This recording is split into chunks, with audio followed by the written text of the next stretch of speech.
Hi, welcome to the show. Well, it is official. TikTok is now banned. That's right. If you heard me correctly, or if you've been opening TikTok and saw this message saying a law banning TikTok is enacted in the US, unfortunately, that means you can't use TikTok for now. We are fortunate that President Trump has indicated that he will work with us on a solution to reinstate TikTok once he takes office. Please stay tuned. The inauguration is not going to happen until probably this week. So until that time comes, he will save TikTok. But if you've already saved your data, save it. Be sure to save it. But there are other apps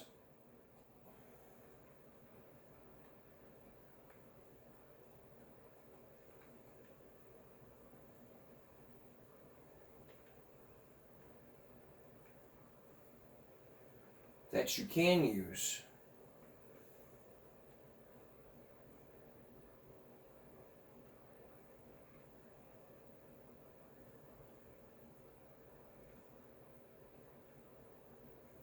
until we get TikTok back online, which I've been using TikTok since I don't know when. Because there's plenty of people out there with solutions of their own.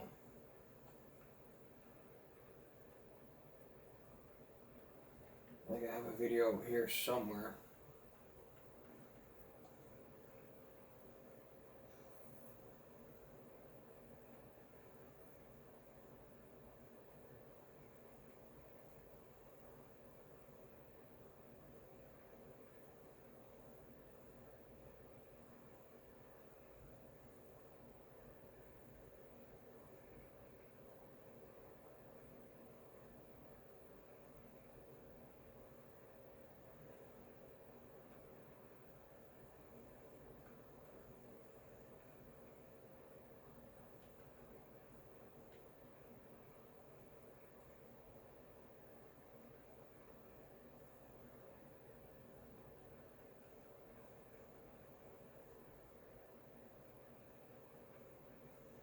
There's lots of other apps that you can use.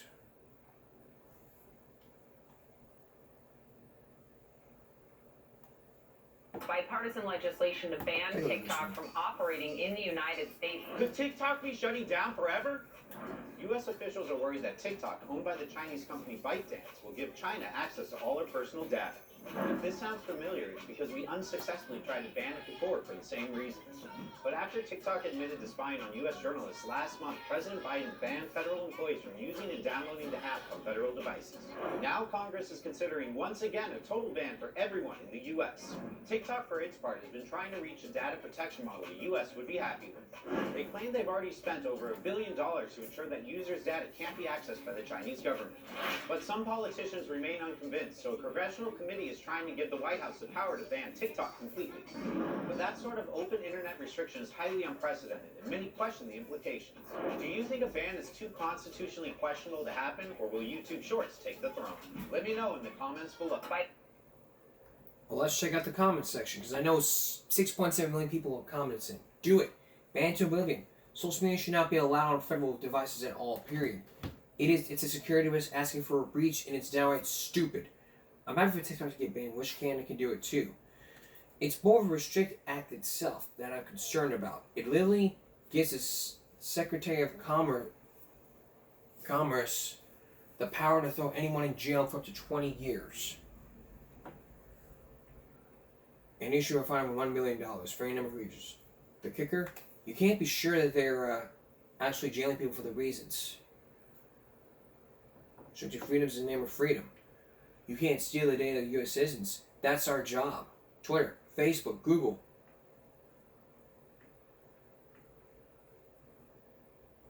It means like TikTok saying basically your phone is ours now.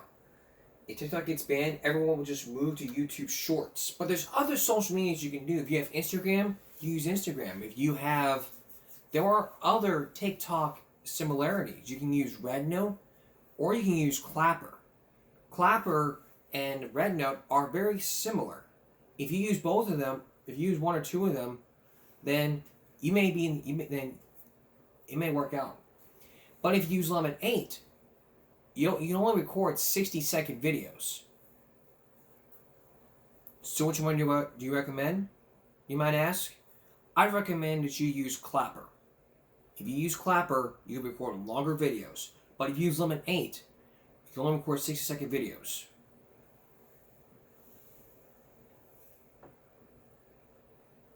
Next goes a TikTok ad, destroy the unclean thing. Banish TikTok to the shadow realm.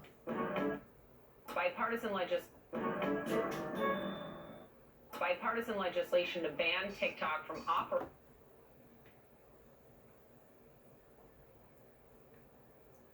So, we won't even know what happens.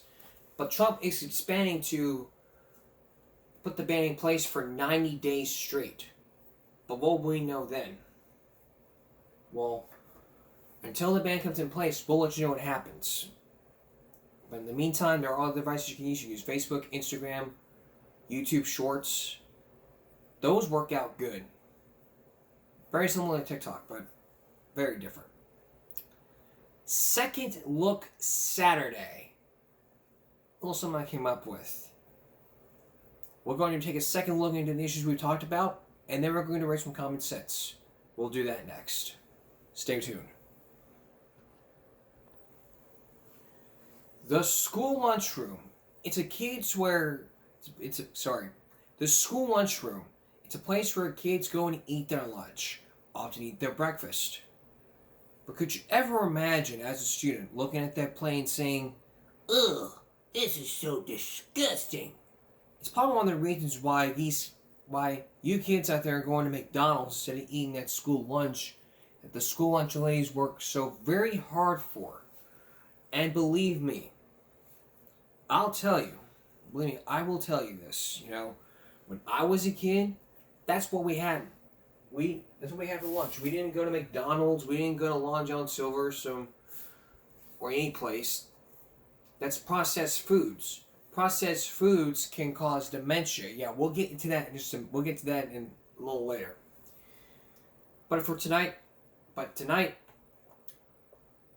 as we first told you about this, when we first focused on school lunches during the very first season, there are people out there that think that McDonald's is better than the school lunch. How can you tell? This picture right here of a burnt pizza would even make the superintendent disgusted. Here's Melissa Hippolyte with our second look.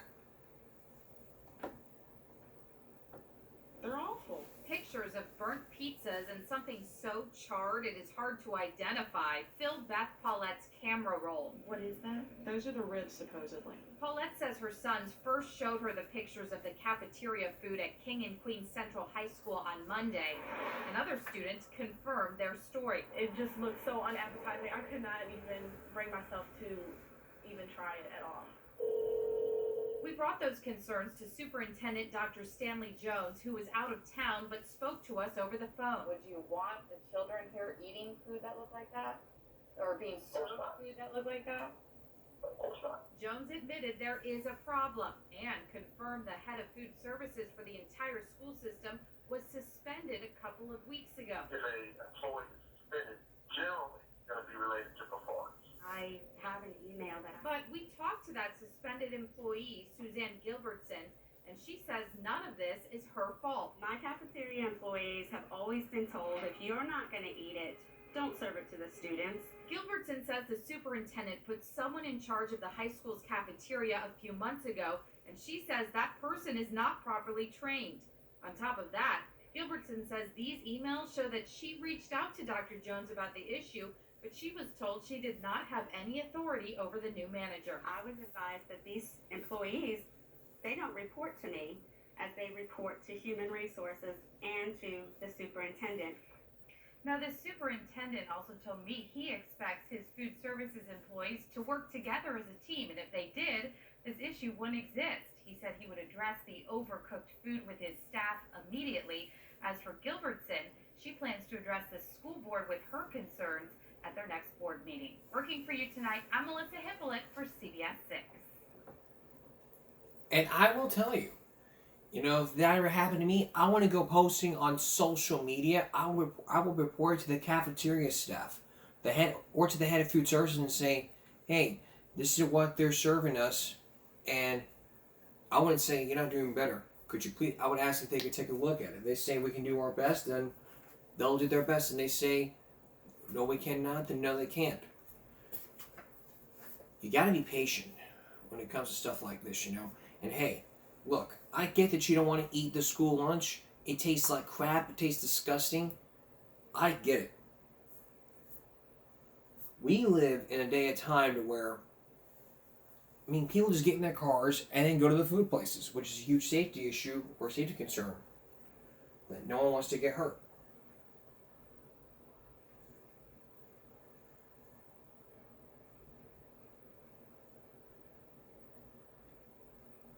And remember this? The best moments deserve the best eggs, especially when they're Eggland's Best. Tastes so deliciously fresh, with better nutrition too. We love our eggs any style, as long as they're the best. Eggland's Best. The food fund Remember this? turning to YouTube to make their voices heard. Here's ABC's Jim Avalon. You made a fruit or vegetable sweet pack? It's a noble effort, but an ABC News investigation shows the USDA's new school lunch guidelines are not going down so well with many kids across the country.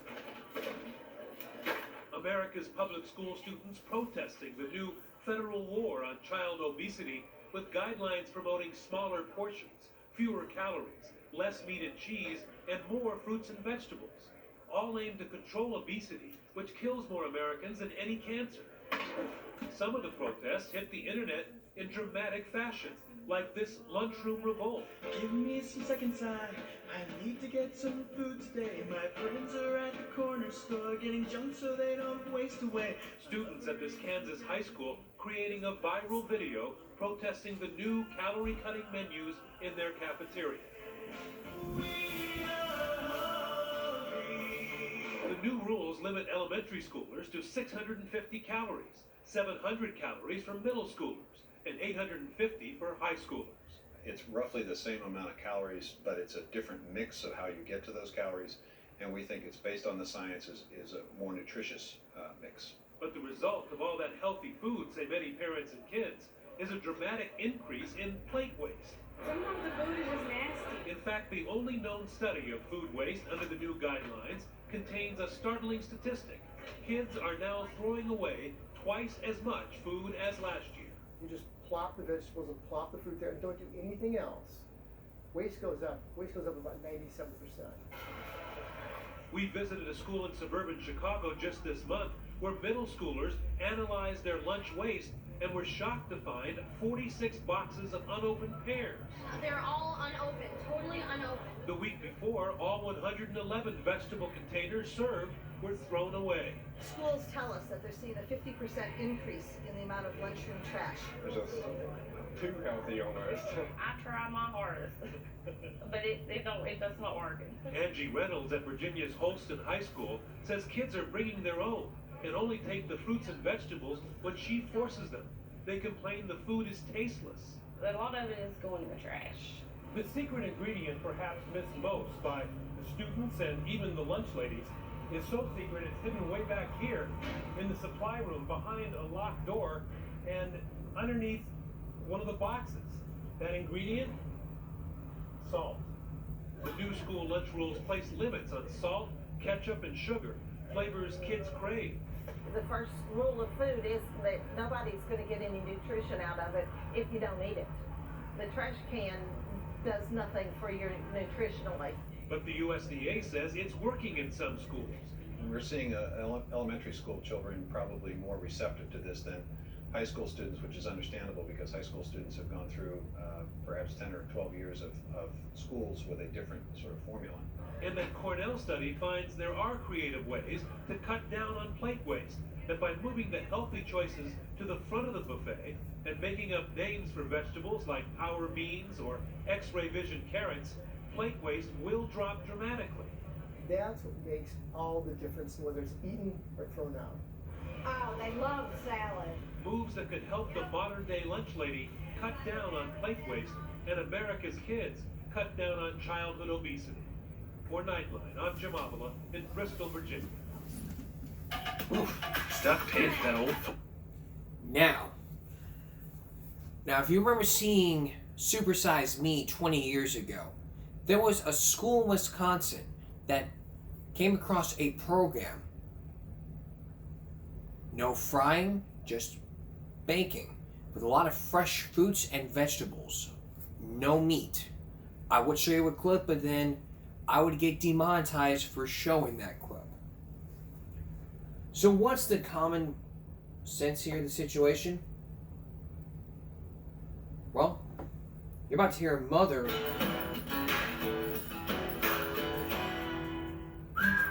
who says she went to school, she went to lunch with her child, and she realized a cold plate like this. This is a cold plate. I don't know if you can see it right here. That's the cold plate. She got Cheez-Its and a box of raisins, but is that really a cold plate? Let's take a look. The school's response and shows us if this Take a meal look at this for a meets their second, Mark. guidelines. So tell me about your school lunch. Crystal Skinner had lunch with her third grade son at school, but was stunned when his neighbor opened his plate. I asked my son, I said, what is that he's eating? And he's like, that's the cold plate, Mom. And I said, is that all you get on a cold plate? A lunch her own son admitted to eating up to 3 days a week.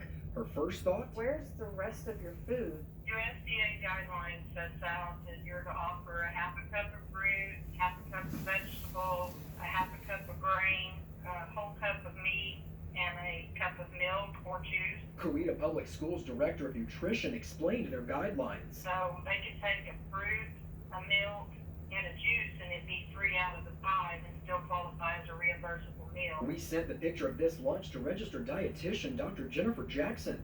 She said Cheez-Its is not an acceptable whole grain component since the ingredient is wheat flour and not whole grain.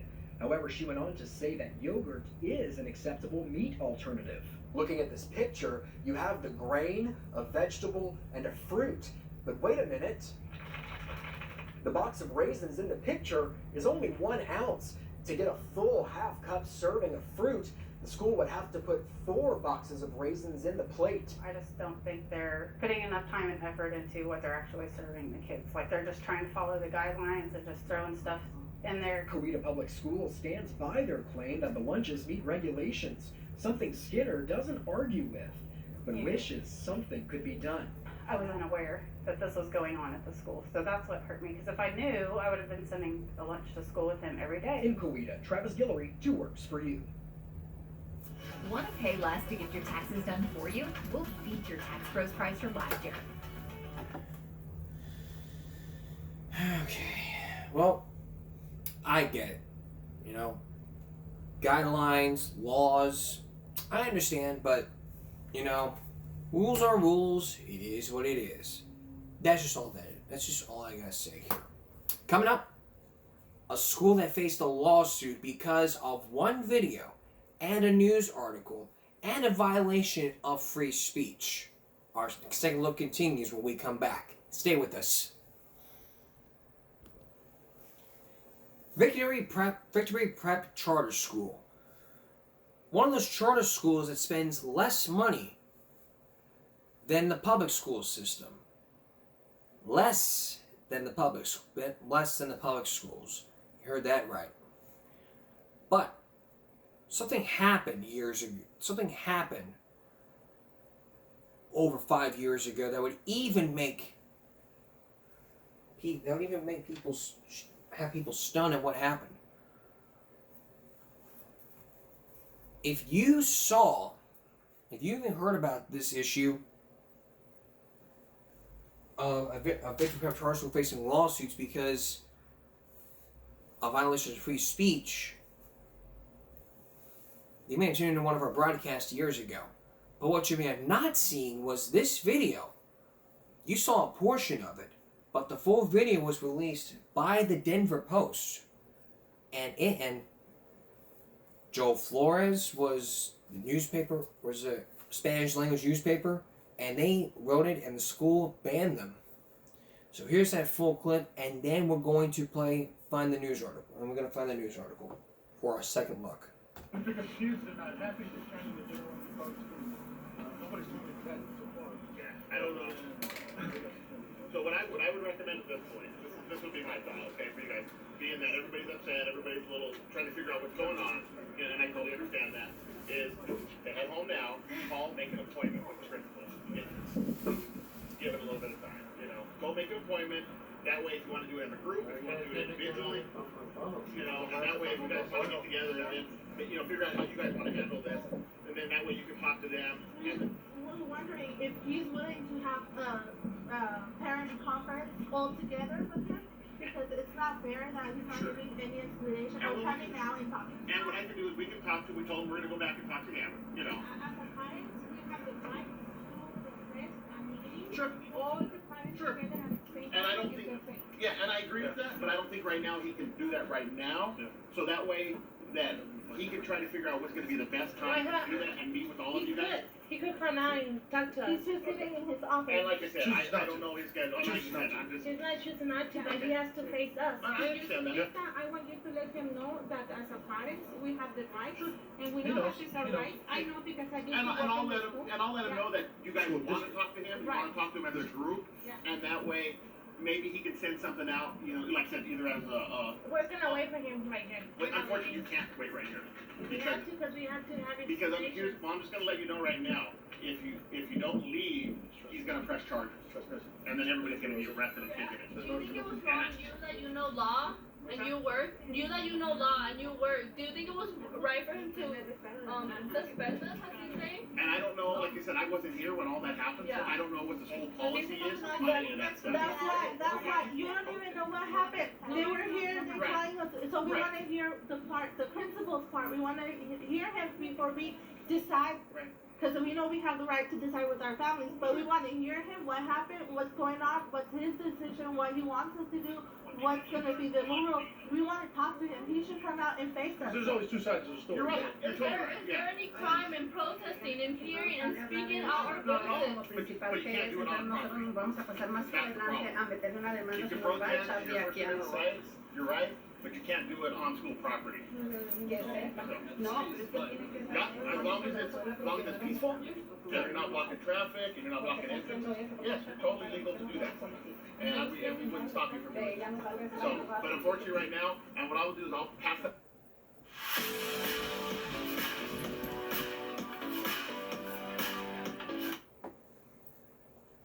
School sued, First Amendment. Now, let's take a second look into this case. This happened in Colorado. Hours, the students say they were disciplined for even making comments about the principal on Facebook. Now, let's take a second look into that article. Now, after that video was posted, there was a lawsuit that was filed against Victory Prep Charter School and the principal. He suspended all the students. And they said, well, we got a right to know. And yeah, of course. Of course, you do have the right to know. But if the officer tells you cannot be out here, you'll be arrested for trespassing, and that's what needs to happen. But here's Brian Mass with our second look. Police were called to Victory Prep Charter School 14 months ago. If you don't leave, he's gonna press charges. After a student protest against school administrators snowballed, and all 120 students were suspended for the rest of the day. They had refused to repeat the school's daily pledge that morning and submitted a list of grievances. So the school sent everyone home. Well, at that time, we started recording verbally and started recording video. But Joel and Mary Flores, who have a student at the school, say it got even worse when they came to pick up their son. They owned this Spanish language newspaper, so documented what happened. 2 days after the protest, they published this front page article. They didn't like your reporting. No, they didn't, because it brought bad press to them. Days after that newspaper's story, the school dropped this letter on the Flores family, saying they had detained students without permission for interviews and created a, quote, false narrative, broken school rules through their reporting efforts. They were, and still are, banned from campus. We missed all the parent-teacher conferences. We missed all of his soccer games that are home field. In this new federal lawsuit against the school, parents and students contend other students were suspended for going on Facebook and making derogatory comments about the principal. The lawsuit maintains other students who simply liked those comments were then suspended. This school has trampled on the constitutional rights of not only the students at the school, but their parents, frankly, the entire community. Matt Crone represents the Flores family and filed the First Amendment lawsuit. Kids have constitutional rights in our school system. They don't abandon those rights when they walk through the school doors in the morning. Joel Flores spent 5 years in the military and says he defended the Constitution and First Amendment freedoms. As a veteran, that's what I served for. We repeatedly called Victory Prep CEO and principal, and he did not return any of our calls. We will keep trying. All right, thank you, Brian. You bet. Hi, I'm Dr. Roxy Doucet, owner of Doucet Med Spa in Corpus You Christi, bet. Texas. Yeah, Doucet you Med? bet. Here's what I gotta say to this. I mean, look, I understand, you know? Covering in Colorado first at 5 and There we go. Why, for the sake of anything good, why would any parent ever send their kid to such a horrible place? WTF is wrong with people. Good for them. Stand up to show you know how to stand up for your neighbor's rights. Stand together as one. It's called a charter school. Charter schools spend less money than the public school system. That's what can happen here. And believe me, when we first showed you that report, we didn't even read the comment section. We moved on. But the things you gotta understand here is this, you know, we get it. You know, we get where everybody's coming from. Everybody wants to just target the principal, this and that. But the thing I understand here is this. I understand where everyone's coming from. Like, you know, you want to defend yourself? Yes. And for the Flores, I mean, they did probably the right thing. I mean, they should have asked permission. The school's right. And you're probably saying, well, are you signing with the school? No, I'm signing with the victims. The victims were the ones that decided to do this. And like I said, when you choose to behave, you choose the consequences.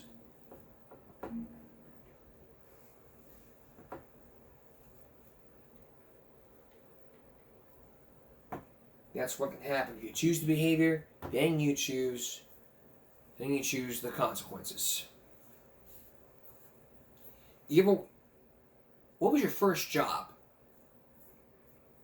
Working as a paper boy? Was you working at somewhere? How about newspapers? Coming up, Rob Stafford with a story about teenagers working and a car accident that got involved.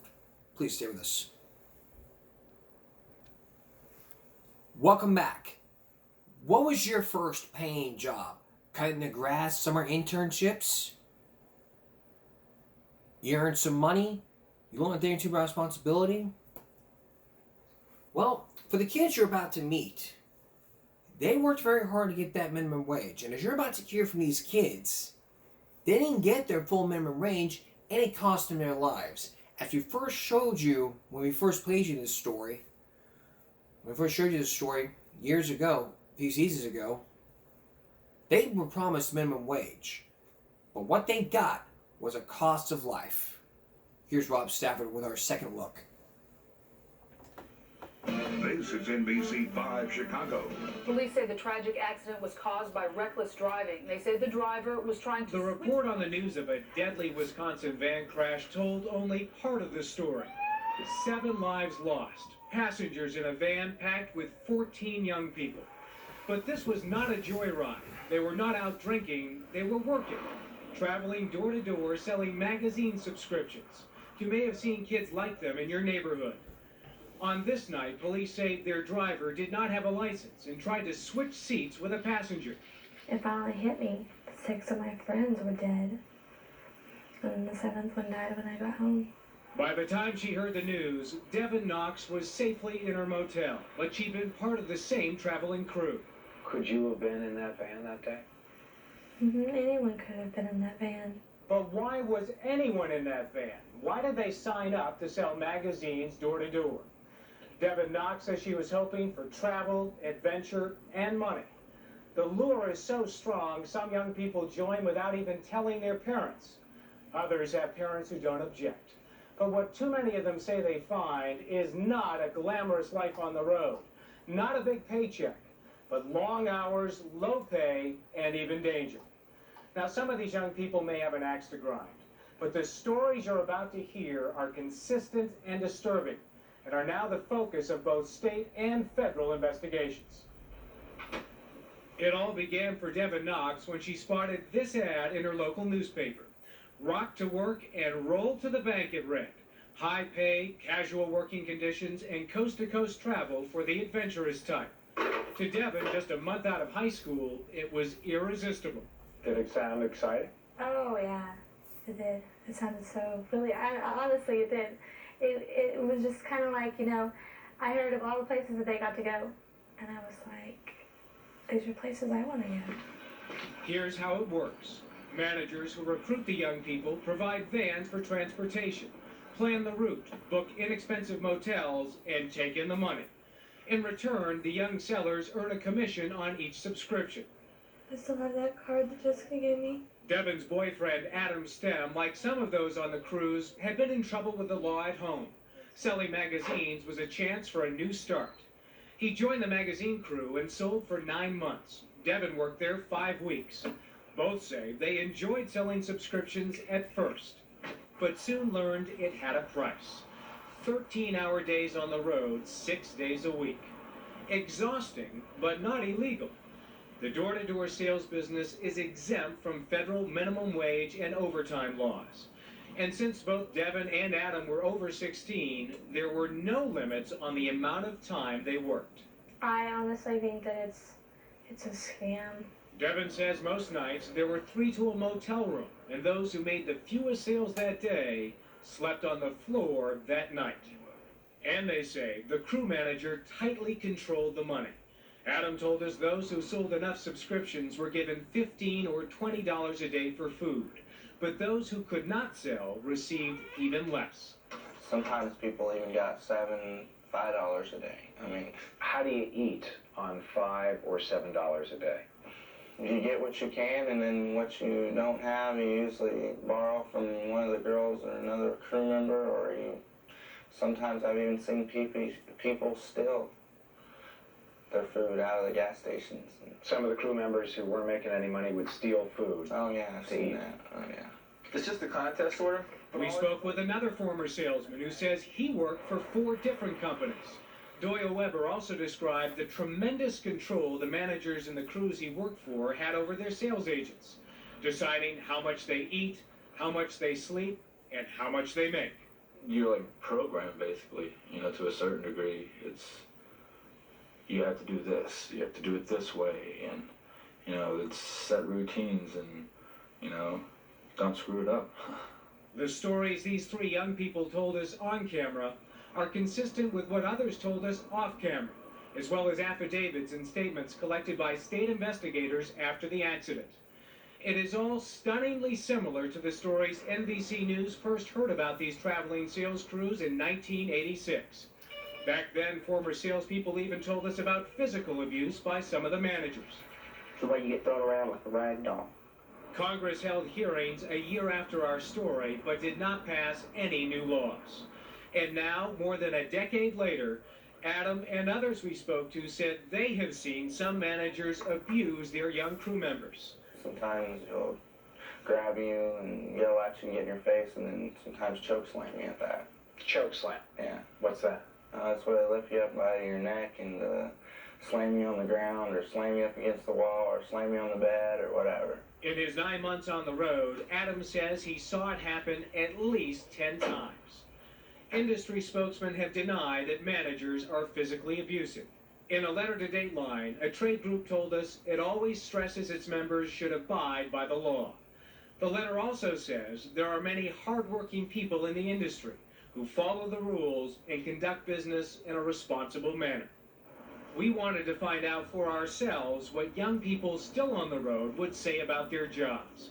So we tracked down some of the very same crew members who'd been in Wisconsin at the time of the accident and found them at this motel in Baltimore. Just as we were told, they started their day around 9 in the morning. And they didn't come back to the motel until 13 hours later. Rob Stanford with Dayline NBC. But finding out what these kids had to say turned out to be difficult. Just want to ask you a couple of questions about what it's like doing this job and working on the road. Good, thanks, man. Do you like it? Yeah. This young man seemed positive about the experience, but we didn't get far. A lot of people are concerned about you guys because of all the publicity. Should they be worried? Why not? No. Well, we well taken care of. I just want to talk to him for just a couple of seconds.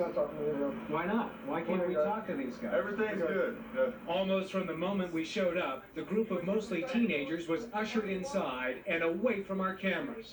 Some clearly wanted to tell us they enjoyed the job, but we've been warned that sales crews are usually prevented from talking to reporters. I love this right here. Got me out of trouble at home. Why can't we talk to him? Sit down and talk to him, ask him a couple of questions. He wanted to talk. Just how much money are these young people making? It's hard to know. Of 8 young agents who did speak to Dateline or the state of Oklahoma, most said they weren't always clear how much money they made. One guessed he made $400 a week. Another said just $60. But on average, like Devin, they said they made less than $200 a week, far below minimum wage given the hours they say they worked. But some people are making money. Kay Hillary runs a clearinghouse called Subscriptions Plus in Oklahoma City. Her company processes orders for 9 different crews traveling across the country, including the one in that Wisconsin crash. Have you made money? Oh, yeah. A lot of money? Probably. Can you say? What's a lot? Donald Trump has a lot of money. I don't have that kind of money. But you've done well in this business. I probably do as well as you do. Kay Hillary sold magazines herself as a teenager and says the job can help some young people make something of themselves. Give them self-esteem, change their personality, change who they are, build their character, give them self-worth. That's what it did for me. I mean. But what about those allegations of long hours and low pay? She told us, no way. Who's going to work 19 hours a day? Who wants to get up at 8 o'clock in the morning and go to bed at midnight and do nothing but work, especially young people? So you doubt this happens very often? I'm not calling anybody a liar. I'm just saying, for what I know, it's not true. These young people tell us that crew managers, if you didn't sell, sometimes gave you only $5 or $7 a day to eat. And some of them had to steal to get food. That's a good story for them to tell. I, however, have a different opinion of that. Nobody gets $7 a day. Everybody gets, on my organizations, the smallest draw we would give somebody is $15. Kay Hillary says a good agent can make well above minimum wage and work just 3 hours a day. And she questioned those allegations of physical abuse, saying she's seen no evidence they are true. Linda Golodner heads the National Consumers League, a privately funded consumer advocacy group. And she's glad Subscriptions Plus is being investigated, but thinks the whole industry deserves scrutiny. These companies will tell you they care about kids, that they're giving these kids an opportunity to get out of their towns, to get away from their old friends, and to make something of themselves. How do you react to that argument when you hear that? When I hear an argument like that, it just makes my blood boil. I know that these companies are just trying to take advantage of these kids. Kay Hillary says she is not responsible for the young people in the Wisconsin crash. She says they were not her employees. They were part of a crew owned by an independent contractor. But just how independent are they? Well, we did some checking and discovered that the contractor in that Wisconsin crash was her ex-husband. And another former husband runs another crew. 2 of her brothers also run crews. And she runs 2 crews herself. Can't you see why people would think that this is one organization? I could see how they could think that. Certainly looks that way. I can understand. I can sympathize with every one of you. All of you. However, you couldn't be further from the truth. But that's not what the Oklahoma Labor Department believes. After the crash, investigators decided the young people involved were indeed her employees. They fined Subscriptions Plus for a child labor violation. Monica Forbes, badly hurt in the accident, was just 15. Kay Hillary is contesting the fine, insisting the crew was run by a different company. There was a 15-year-old critically injured in the crash. So I understand that. Should a 15-year-old be doing this? No, she shouldn't have, and I would like to know why she was there, why she was in the van. Where were her parents? But you're making money off of the young people who are selling for these crews. That's right. Do you feel responsibility for what happens to them when they're out there making money for you? I do not feel responsible for somebody else's corporation, no. But we asked Kay Hillary why she continued to process orders for the company in that Wisconsin crash. She said she didn't have enough evidence to prove the manager did anything wrong. But after our interview, her spokeswoman called to say Subscriptions Plus has now severed all ties with the company. Kay Hillary also says every driver should have a license and says she makes sure of that with her crews. Adam Stem is still haunted by that crash in Wisconsin. He too lost his license on the crew, but says he was told to drive anyway. Were you in a situation where you got stopped by the cops and you tried to switch with another person in the van so Oh, yeah. they would be driving? Right, yeah. Most definitely. Did you ever do that while you were speeding down the highway? Yeah. Did you ever have an accident? No. Luckily. The wreck happened and I was like, nah, gotta go home now. That wreck made Devin rethink everything about life on the road. She says she had some fun times, but she is mostly bitter about the experience. We're expected to work long hours. Pay is terrible. We're lucky if we get food from a vending machine or a gas station. After the accident, Devin left the crew. She'd had enough of the long hours, enough of the dangers. She thought the crash had opened the eyes of her former co-workers. Thought it was over. You know, everyone would go back home.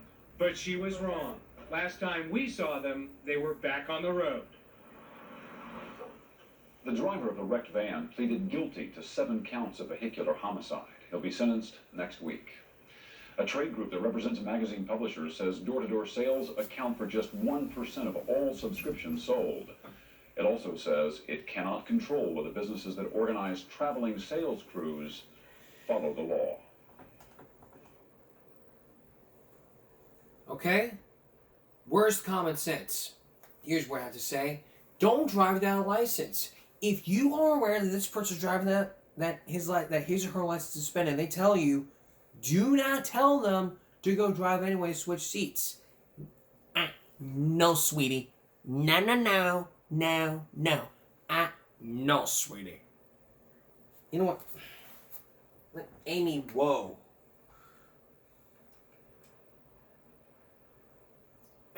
No, sweetie.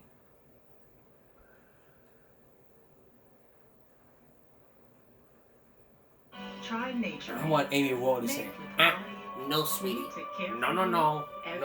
No.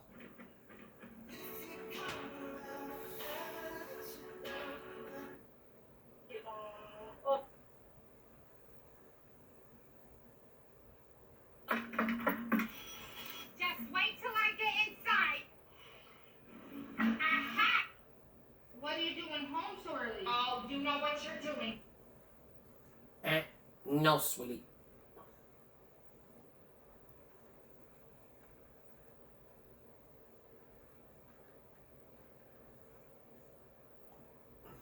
Sweetie, get up! It's time to go to school. Really, just this don't one's want to go to Valerius. school today. Explain I could himself. help you skip school again, but it's gonna cost you 300 Robux. Will you take these?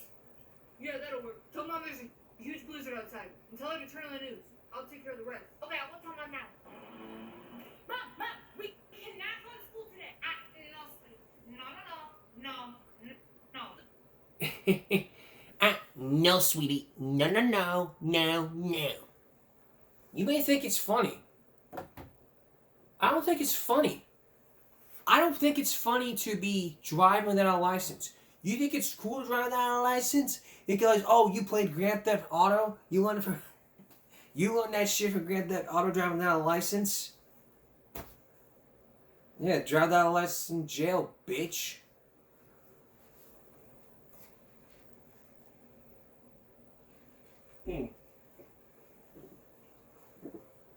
I don't prefer driving. I prefer to walk or take a bus. It is safer for me to walk home or take a bus, even if it's cold.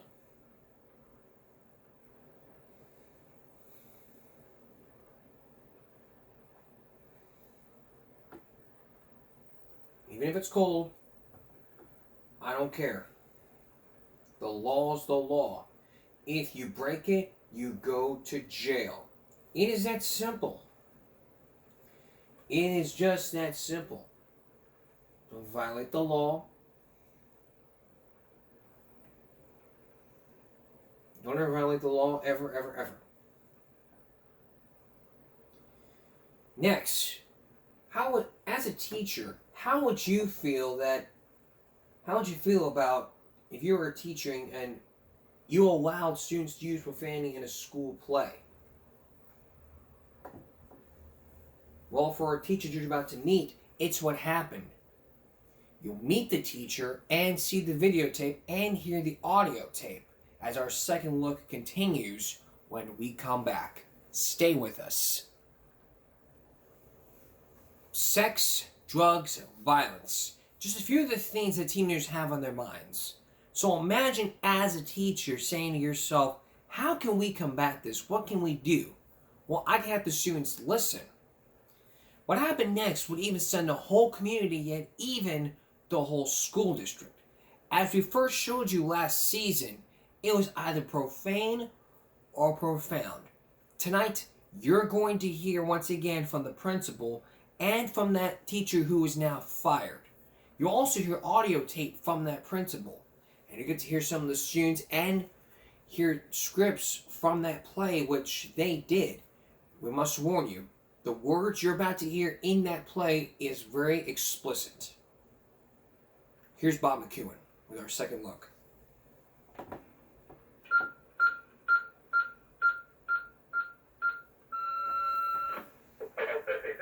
Mr. Mitchell, I'd like to talk with you regarding a case that was done about 2 or 3 weeks ago involving your class. It's pretty shocking. For high school teacher Sissy Lax, this phone message from her principal was as disturbing as it was puzzling. I'd like for you to meet me at the administration building tomorrow morning at 8:30. There's no need to get a report to the school. I have that covered. It was shocking. Don't bother to come to school tomorrow. Come to the administration building. Your classes are covered. 50-year-old Dr. Sissy Lax has been an English teacher for the past 21 years, the last few at Berkeley High School. It serves a working-class community in suburban St. Louis. Most of the students are black. And until that day, just over a year ago, almost everything in Sissy Lax's life revolved around her classroom. But all that changed when she met with school officials the next morning. I didn't know what was going on. I could not figure out what were these people doing and why were they doing it. What they did was suspend her on the spot. Gone, the school paper and literary magazine she started. And the thing she cherished most, classroom number 309 at Berkeley High. All because of the tapes. It started here with a class project. The assignment that Sissy Lax gave to the students in her creative writing class was simple enough. Write a script about something important to you. Drama, Lax pointed out, is not everyday conversations. It's stronger, more dramatic. But at the same time, she said, it sounds everyday. It sounds believable. Basically, it was about gang violence, shooting and stuff. How you get pregnant and stuff like that. Crystal Sims and Shantae Burse were in Lax's 11th grade creative writing class last year. They wrote and acted in the plays. Why did you choose that as a subject? A girl that was in our group, she was like a gang member, you know, and so she chose that topic and we just agreed upon it. What Lax got back were 4 plays that dealt with sex, teenage pregnancy, drugs, murder, and young love, all expressed in dialogue that contained a steady stream of street jargon and profanity. Profanity that would echo through the halls of Berkeley High all the way to the school board. We're talking about excessive profanity, and the people watching the show will never know the amount of profanity that we're talking about because you can't even show it on your show, and it can't be printed in a newspaper. It cannot be done. Cindy Reeds Ormsby is the president of the school board. She says Lax broke school board policy by allowing her students to use profanity in their plays, a violation of the student discipline code. If the teachers aren't the ones who are going to be enforcing our discipline code, then who is? And the signs throughout Berkeley High seem to leave no doubt about what that policy is. The policy provides a uniform standard of conduct for students that prohibits unacceptable behavior, including profanity. Was there profanity in yours? Yes, it was a lot of profanity. I probably could have cut out a little bit, but that wouldn't have been what I dealt with every day. That wouldn't have been the assignment. The assignment was exactly to do what you deal with every day and how you and your friends talk. Damn, blood, why can't you knock on my motherfucking finger? Damn! So how did this creative writing assignment go from paper to videotape? Lax's approach was to have the kids perform their plays in the privacy of the classroom. She then videotaped the performances so the students could see and hear for themselves, she says, just how poorly that profanity conveyed their ideas. But the school administration didn't buy it. This method of teaching can be done without profanity. Attorney Frank Sussman represents the school board. Other methods of teaching used by other teachers without using profanity get exactly the same good results with students. With the videotapes in hand, the administration believed it possessed irrefutable evidence of Sissy Lax's disregard for school policy. The tapes would become the centerpiece of a formal school board hearing to be held 6 weeks later to determine Lax's fate. I think that Miss Lax made a mistake. Bill Miller is the former mayor of Berkeley and has a son who was in one of the plays. There was a lot of simulated violence, if I could call that. I think my son was shot in this play, and they urinated on it. It really bothered me in that, and the more I looked, I thought, what is this really doing? It was a mistake. I would think she would have some hindsight to say that perhaps we shouldn't have done it that way. Miller was not the first parent to feel that way. Lax's writing assignments had evoked similar reactions in the past. I was not at all amused. I mean, I wasn't happy at all because I didn't see the point in it. You get your point across without all of this. Pat Singletary's daughter, Patrice, nicknamed Shelley, had Lax as a teacher 10 years earlier. When you first read those papers, though, I was excited. I mean, it's like, how dare you? Who gave you the right to use these types of words? You know, I mean, in our house, damn was a bad word as far as she was concerned. the school board has said that you were letting them in half an hour or so use the F word 60 times, the S word 30 times. The school board says it's not censorship, it's about appropriateness. I have no idea what that means. They say it's not about your teaching methodology, or the results for that matter, it's about breaking school policy. No profanity. There is no policy in this board in any way that suggests that when teachers and students are working together in a classroom, doing something instructional and doing it seriously and taking it seriously, that is breaking policy. That is following instructional policy. But the school board insists whether it's part of classroom work or not, the policy is no profanity. No one loves me, so I don't give a damn. The hearing got underway on March 1st. As evidence, the administration submitted the videotaped plays and 2 profanity-laden poems written by this former Lax student. Reginald McNary, now 18, had Sissy Lax as a teacher in the 9th grade. If they couldn't understand her teaching method through me, they should be, they should be on trial. I think a blind man could see my progress. Progress has not come easily to McNary. In fact, nothing has come easily to him. He ran away from a troubled home when he was 13 and is now getting by, living in a dark, cramped room in the basement of his grandmother's house. How did she strike you at the beginning? How did she come across to you? A pest. What do you mean? She used to harass me. He put his head on the desk and he was out of it. And when I would ask him to go to the guidance, he didn't want to go. Go to the office, he didn't want to go. He didn't want to do anything. I would say I'm not going anywhere. I'm finna go to sleep. Leave me alone. The first time he did something in poetry, it was full of street language and profanity. Almost, we were just taken aback a little bit. But I know it was a lot of profanity. Why? Pretty much. Because, see, it was new to me. And that's how I felt, She said, write what you feel and write what's on your mind. I did not say to him, this is disgusting, this is horrible, this is something you shouldn't do. This is the first time he opened up. I told him that you have a lot of anger in what you've written, and he said something like, and I earned it. And I don't know if the assignment was to bring me out of my shadow or what, but whatever it was, whatever she did, it worked. Ask you to read something, girl. If you could read this aloud, that'd be nice. That's the poem you didn't enter into evidence. This was entered by her. Could you read that from? Sure. Alone by Reginald McNary.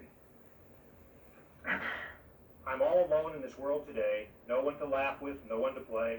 It's been like that since the age of 3. No one to love, care or hold me. No one to pick me up when I fall. No one to measure growth or how tall. Alone, how it hurts inside if I were to die.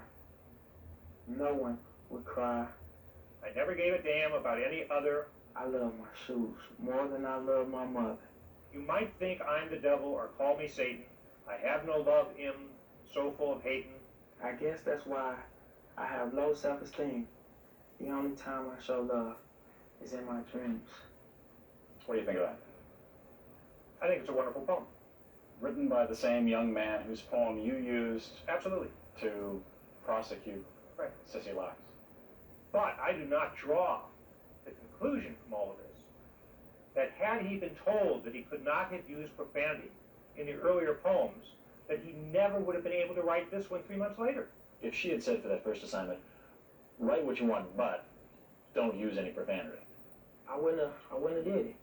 Do you think that the young man who wrote the poem might have something interesting to say about whether he would have made that progression without Sissy Lax in the way she taught him? He may think Sissy Lax was the greatest teacher he ever had.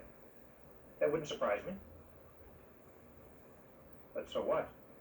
If they don't like the policy of the school board, you go and teach in a different district. It's just that simple. But maybe it's not as simple as that. The point of the exercise was to get them to write openly and have that writing accepted, respected, not necessarily because it was good, but because they had tried. Dr. Catherine Nelson is a teacher and St. Louis native. Now 70, she's been an educator for 40 years. She testified for Lax at the hearing. When you get kids who have been accustomed to having everything they say wrong, wrong, wrong, people use that darn red pencil and mark all over. They slash and burn. And these kids were fragile already. They didn't need to be slashed and burned. They needed to be encouraged and supported and corrected. But they needed to learn to correct themselves. The National Education Association, which represents about 2 million American teachers, says this method of teaching, allowing students to incorporate their attitudes and lifestyles and language into their classroom work, is an accepted technique, and that it's used successfully in schools across the nation. Did I know that there was a lot of street language? Yes. But do I do something about it at that point? That's really the danger point. I am supposed to decide what is appropriate for everybody. I could never do it.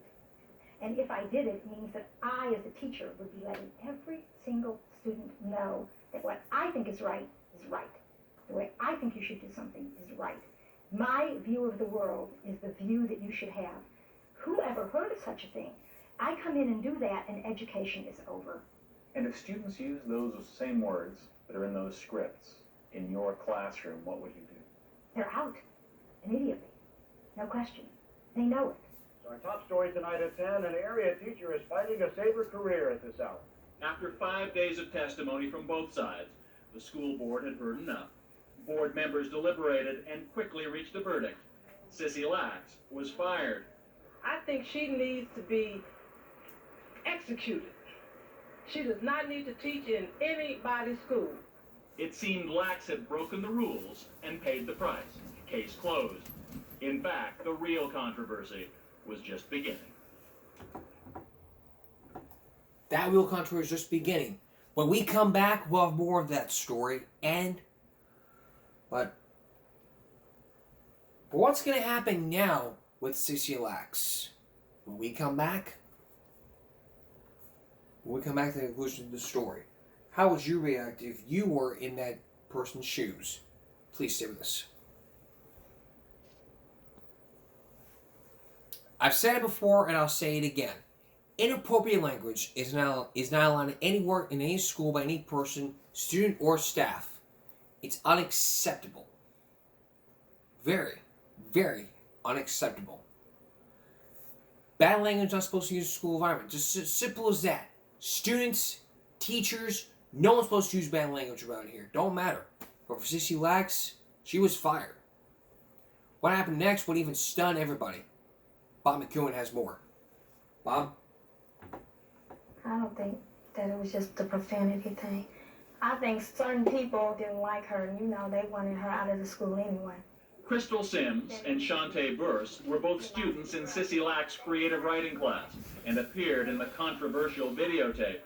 They were grown-ups, and speaking to me like I shouldn't do this for the white woman, and that you just putting your own race down, and you are Oreo this or Oreo that. And they looked at a race issue as me being an African-American student and her being a Caucasian teacher. Like, well, why are you taking up for this white teacher? I'm like, well, I'm not looking at her as a white person. I'm looking at her as a person. At the time, the vast majority of students at Berkeley High were black. 2/3 of the teachers were white. And then there was the principal at Berkeley, Vernon Mitchell. He was the one who first seized the videotape plays and initiated Lack's suspension. Pressure on the students also seemed to be coming from him.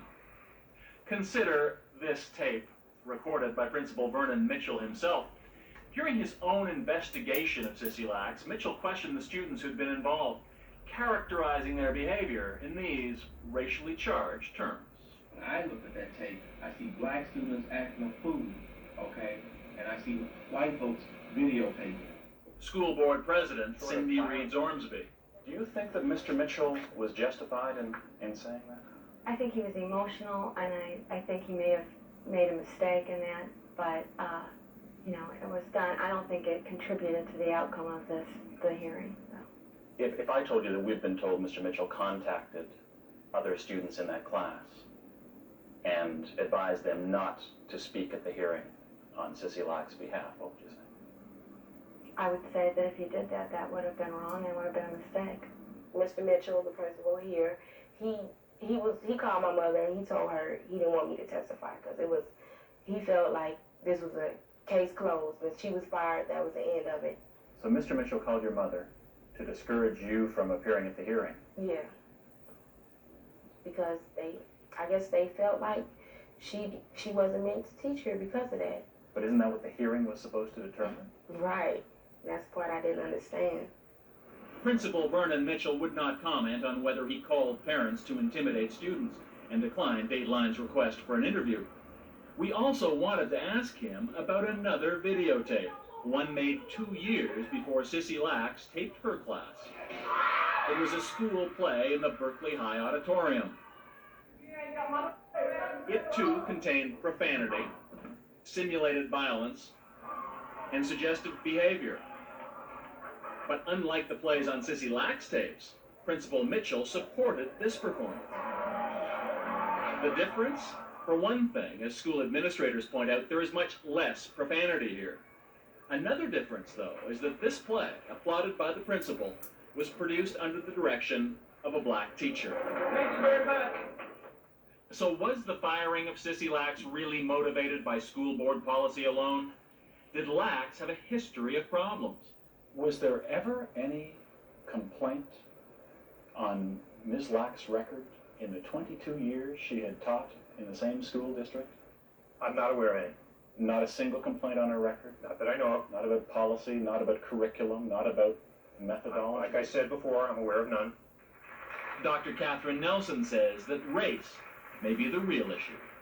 The black families out there heard that the kids used profanity on these tapes, And they were, you know, here I am, a respectable person living in a respectable neighborhood, and they are trying to make my children look bad. Fairness under the First Amendment.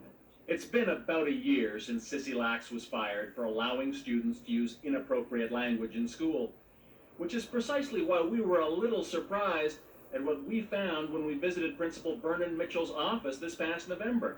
We were in Vernon Mitchell's office 2 days ago, and there was a round table with a display of what I presume was recommended black literature. Now, you can look through these books and find all the words that were in those videotapes. The F word, the S word, the MF word, they're all here. In the context and the amount that it was in those videos? Let me just, you know, the explicit sexual content has been one of the complaints we've heard about the videotapes. Let me read to you some of this. I took my hands and dipped them into the wine bucket and grabbed some ice, which I placed in my mouth and then started to suck Sella's throbbing breasts. Sella was licking her lips and quietly moaning. And it goes on for page after page in explicit detail: oral sex, copulation, gay sex.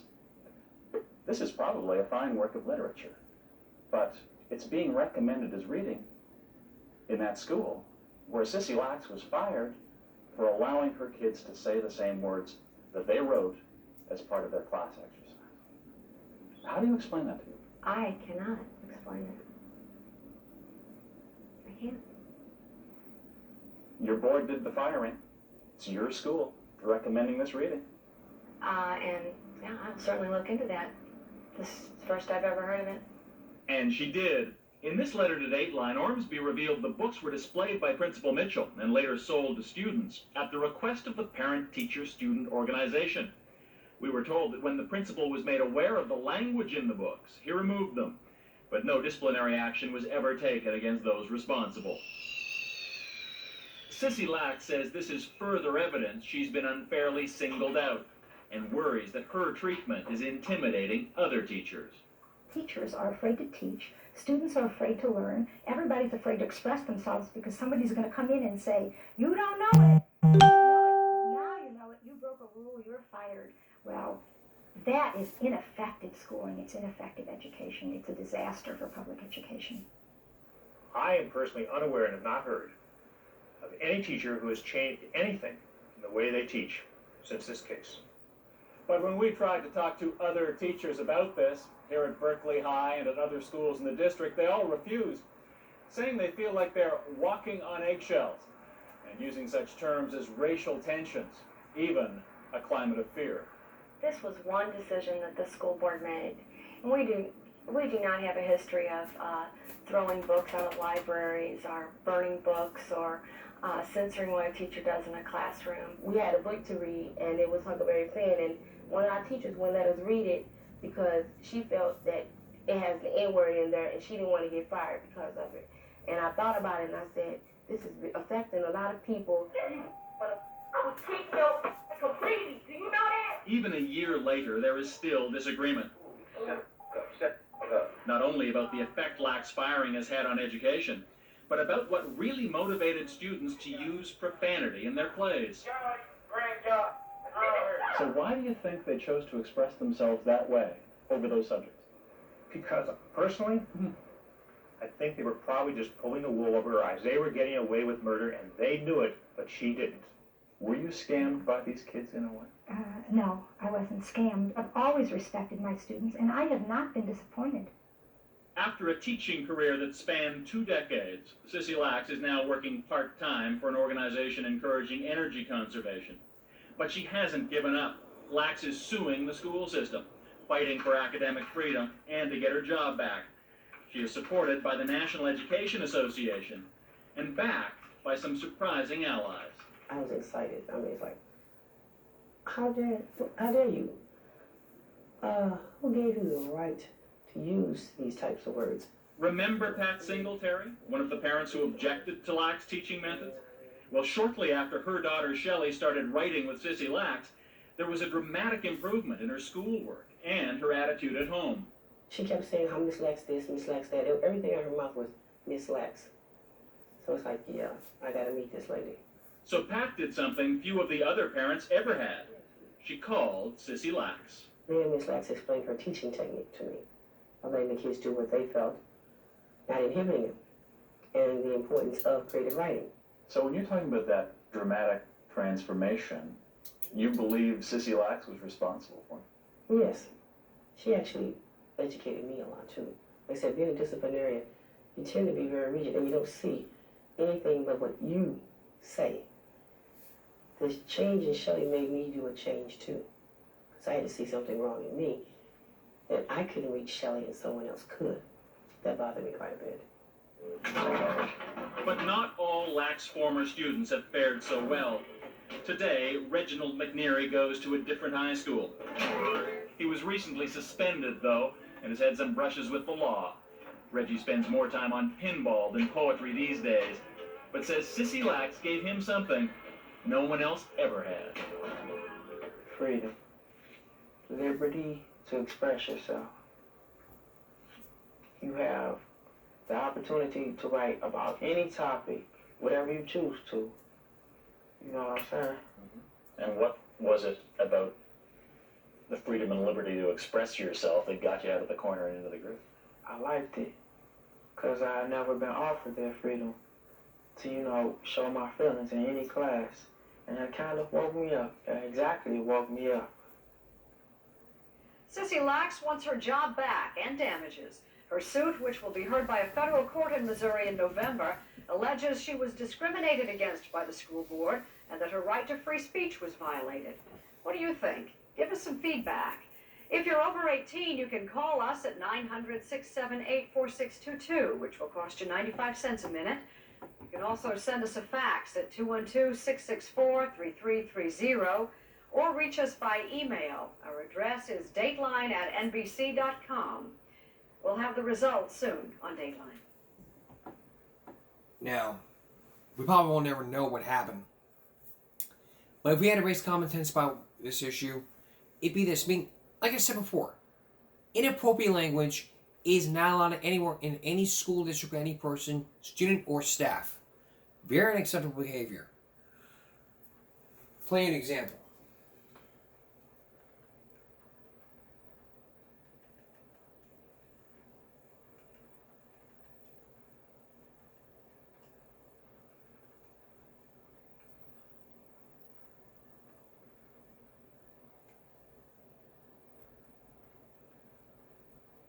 There we go.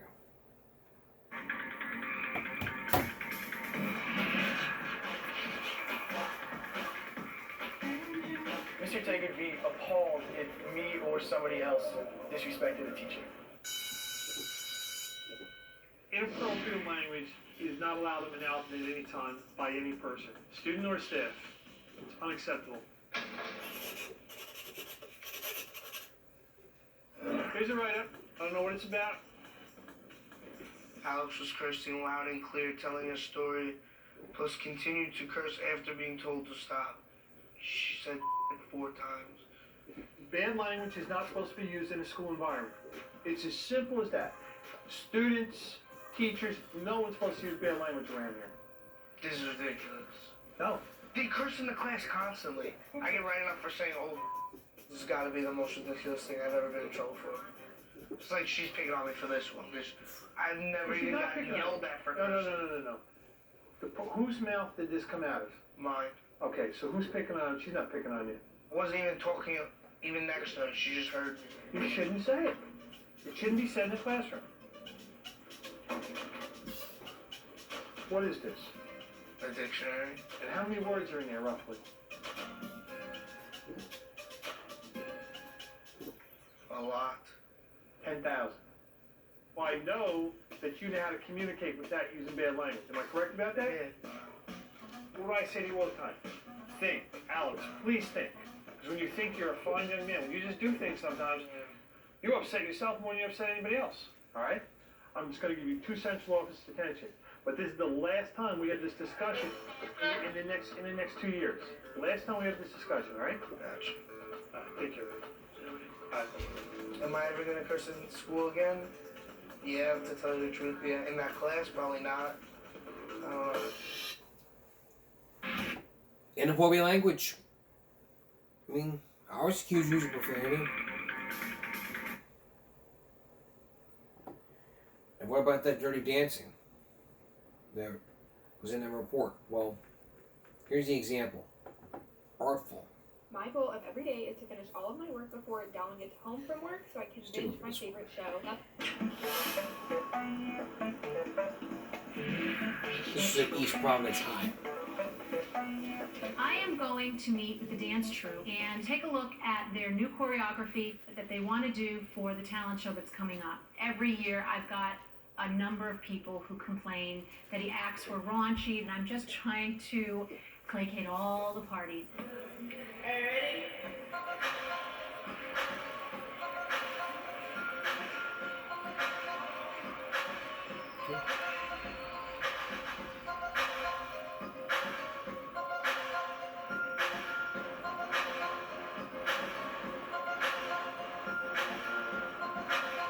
Oh my god. Oh my, oh my god. Who's in charge here? I'm gonna have a chat with you outside now. Alright. I can see that they are passionate about dancing, but these are minors. I gotta make sure it's clean for everybody. What did I see in there? I was dancing. They're gonna get dates off these dances. Are you serious? You know, there's still the gyrating nonsense around here that, like, I don't need that. And them doing their hips or whatever that you see is wrong is not. It's just a way to express their how they feel. I don't think Dr. Caswell understands where we're coming from. The way we dance is more of showing our creativity. It's an expression of art. People paint pictures of new people. There's nothing wrong with that. This is dancing. There's another way to express how you feel. Okay, that may be, but I still have to worry about public perception and parents thinking that I'm allowing kids to just go around gyrating around school. This is not art class, and in order for me to put my signature of approval on it, I need a few things cleaned up. Can you work with me on that? Yeah, I'll talk to you for it. That would be helpful. Thanks very much. I look forward to seeing you dance when it's revised. I would concede that if they clean up the last of the questionable dancing moves, I think they'll have a chance. They'll probably won't have a chance. Because the minute you sit there and say that, okay, we're going to clean up for practice, then when the talent show appears, you're going all this little nonsense. And it's like that from King of the Hill. Hey, Nan! We're dancing! What? Stop that! Stop that right now! Come here, boy! Yeah. Oh, God! Oh, okay. It's like going on a date. The parents are sitting up there, and with the dad's worried that the son's not safe. He sees him probably dancing. Hey, Bobby! Sorry. Hey, Bobby! Hey, Nan! We're dancing! What? Stop that! Oh, that shit! We're going home! Stop resisting, Bobby!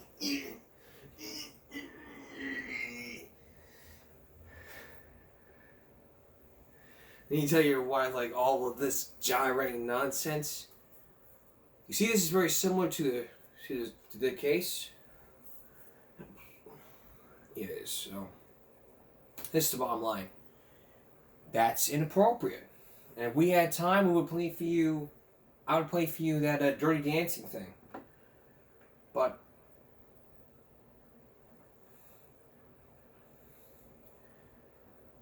maybe think, well, there was Dirty Dancing. Yes, there was.